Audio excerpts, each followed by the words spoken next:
నేను మీకు ఇప్పుడు డేటా మైనింగ్ ఎటువంటి డేటాని మైన్ చేయగలదు, అంటే ఎటువంటి డేటా మీద మనం మైనింగ్ని పెర్ఫామ్ చేసి నాలెడ్జ్ని ఎక్స్ట్రాక్ట్ చేయగలం అనేదాన్ని చెప్పబోతున్నాను.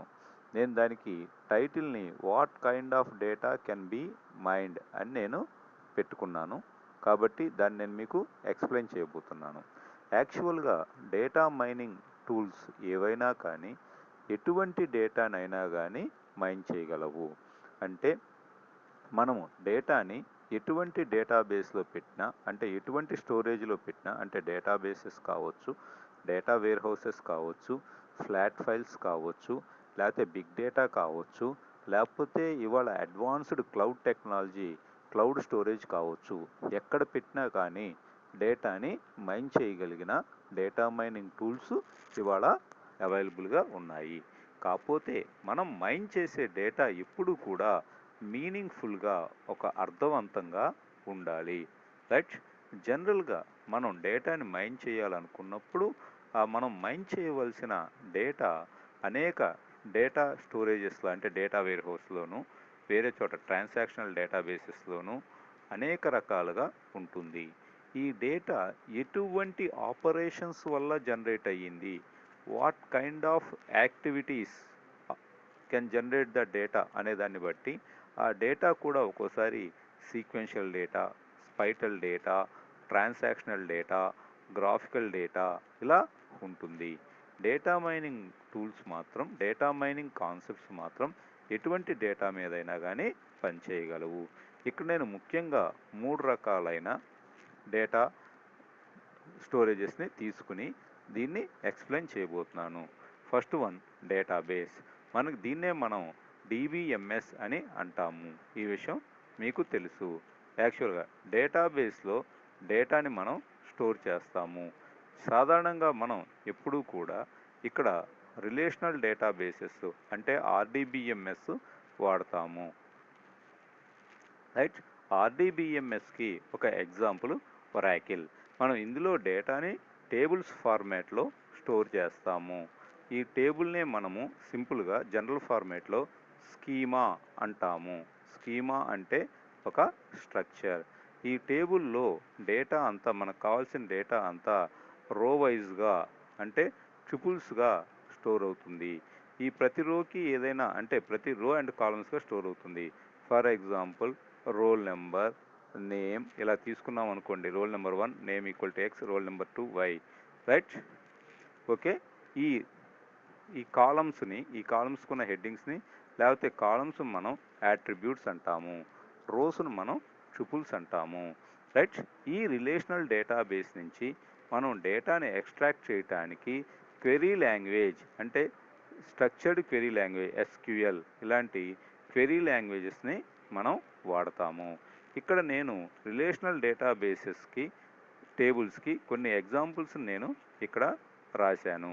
అవి ఏంటో చూడండి. ఏదైనా ఒక కంపెనీ తీసుకున్నట్లయితే ఆ కంపెనీ వాళ్ళు కస్టమర్ కోసం ఒక రిలేషనల్ డేటాబేస్ టేబుల్ తయారు చేశారు. అందులో కస్టమర్ ఐడి, నేము, అడ్రస్సు, ఏజ్ ఇలాంటివి ఉన్నాయి.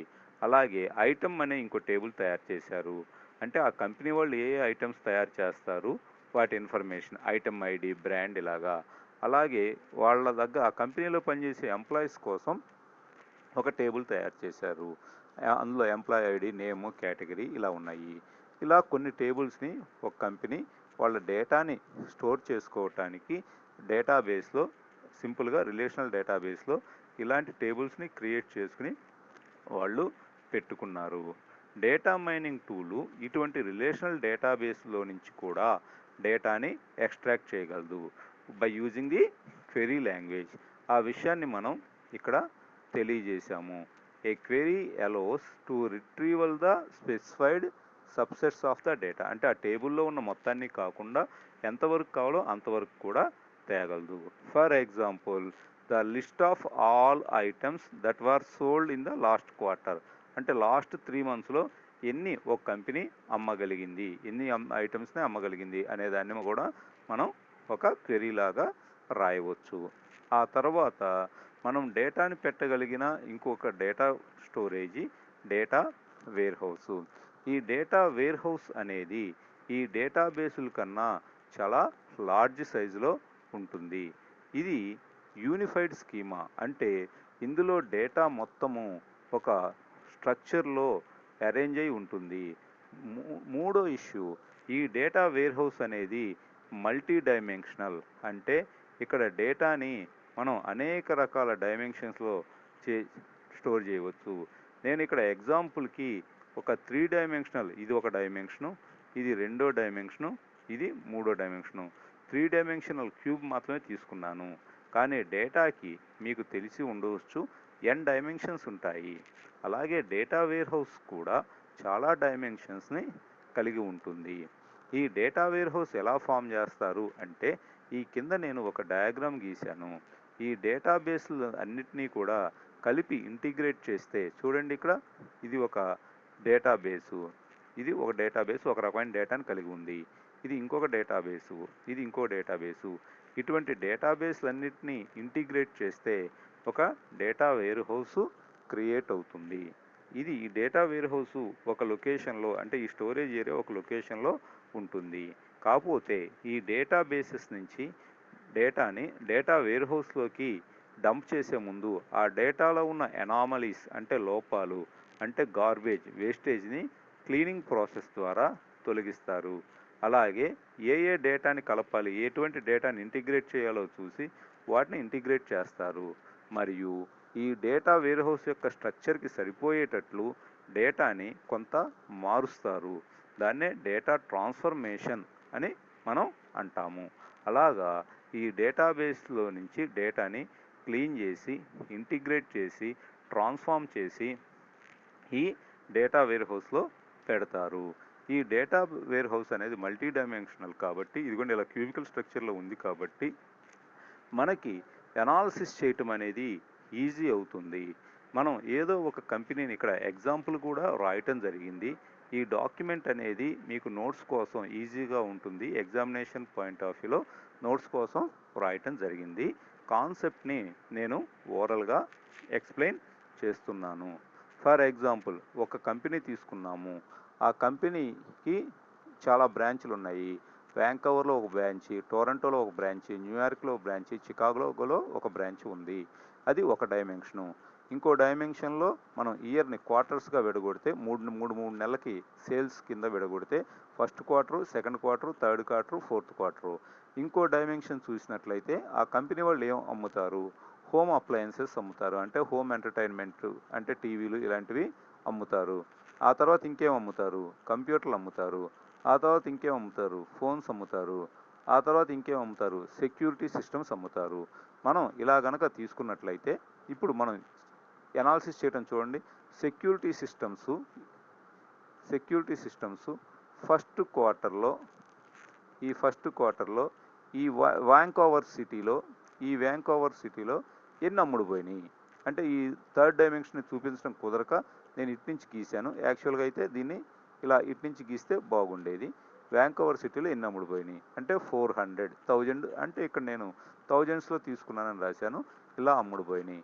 అంటే డేటాని మనం డేటా వేర్ హౌస్లో పెట్టి మల్టీ డైమెన్షనల్లో చూపించటం వల్ల మనం ఎక్కువ నాలెడ్జ్ని ఎక్స్ట్రాక్ట్ చేయవచ్చు. లేకపోతే మన ఎనాలిసిస్ అనేది మరింత ఈజీగా ఉంటుంది. ఇది డేటా వేర్ హౌసెస్. మూడోది, నేను ట్రాన్సాక్షనల్ డేటాబేస్ తీసుకుంటున్నాను. ఈ ట్రాన్సాక్షనల్ డేటా అనేది సాధారణంగా ఫ్లాట్ ఫైల్స్. ఎప్పుడు ఈ ట్రాన్సాక్షనల్ డేటా 2 డైమెన్షన్లో ఉంటుంది. ట్రాన్సాక్షన్ అంటే ఏంటి, మనం ఏ పని చేసినా కానీ ఒక ట్రాన్సాక్షను. ఫర్ ఎగ్జాంపుల్, మనం ఒక వెబ్సైట్ చూసాము.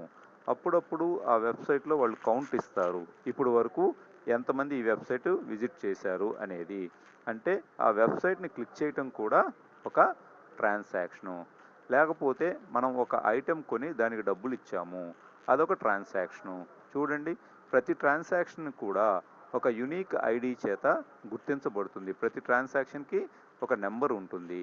ఆ నెంబరులో చాలా ఉంటాయి ఐడీలు. అంటే ఇదేదో ఒక వస్తువు, ఏ వస్తువు కొన్నాము, రెండోది ఎంత కొన్నాము, దాని ప్రైస్ కావచ్చు, మూడోది ఎన్ని వస్తువులు కొన్నాము, ఇలాంటివి కావచ్చు.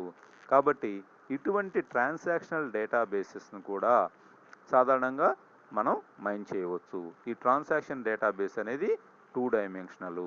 ఇవి కాకుండా మనకి డేటా వేర్ హౌస్ అనేది వివిధ రకాల డేటాని మైన్ చేస్తుంది. ఇందాక మనం ముందు చెప్పుకున్నట్లు చూడండి, different types and forms of the data from different sources నుంచి మైన్ చేయగలదు.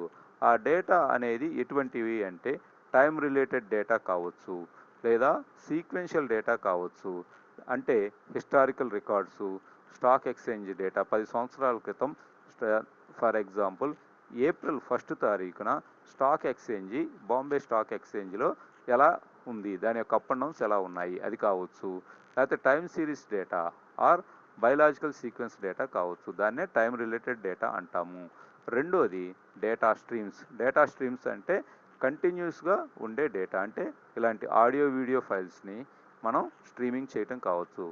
దీన్ని మీద మైన్ చేసి ఫర్ ఎగ్జాంపుల్ మనకు కావాల్సిన వీడియో లేకపోతే మనకు కావాల్సిన ఆడియో లేక ఆడియోలో కొంత పార్టు ఇవి కావచ్చు. స్పైటల్ డేటా అంటే జియోగ్రాఫికల్ డేటా, మ్యాప్స్ ఇలాంటివి. అలాగే ఇంజనీరింగ్ డేటా అంటే బిల్డింగ్స్, డ్రాయింగ్స్ అలాంటివి. Next hyper text and multimedia data అంటే మనం ఇవాళ వెబ్లో వాడుతున్నవి, రైట్. అలాగే నెట్వర్క్ డేటా అంటే social media information, social media అంటే వెబ్ అంటే ఇక మొత్తం వెబ్ అంటే ఇక ఇవాళ వాడుతున్న సమస్తము నెట్వర్కింగ్ అంటే. అలా వేరియస్ కైండ్స్ ఆఫ్ డేటాని ఈ డేటా మైనింగ్ మనం చేయవచ్చు. అన్ని రకాల డేటా మీద, అన్ని రకాల రిపోజిటరీస్ మీద మనం మైన్ చేయవచ్చు, రైట్. కాబట్టి మనం ఇక్కడ లాస్ట్ కంక్లూజన్ ఏం రాసామంటే important to remember that in many applications multiple type of data are present. మనం డేటా మైనింగ్ చేసేటప్పుడు ఆ డేటా మైనింగ్లో అనేక రకాల సోర్సెస్ నుంచి అనేక రకాల డేటాని ప్రాసెస్ చేస్తూ మనం నాలెడ్జ్ ఎక్స్ట్రాక్ట్ చేస్తాము అని చెప్పుకుంటాము. ఈ కాన్సెప్టు మీకు అర్థమైందని భావిస్తున్నాను. Thank you.